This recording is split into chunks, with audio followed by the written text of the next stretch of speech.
De eigenaar van het skiermaakbedrijf wordt verantwoordelijk gehouden voor het dodelijk ongeluk in de Donksilo in 2013. Bij het skiermaatje van de silo kwamen 3 mensen om het leven door gassen in de silo.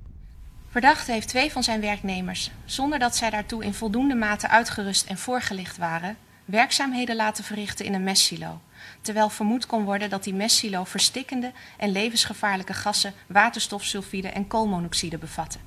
De veroordeling valt de man zwier. De cliënt is ik teleurgesteld in de overwagings van de rechtbank. Dat is net in zijn voordeel en we zijn er ook net mee eens, dus ja, teleurstellend.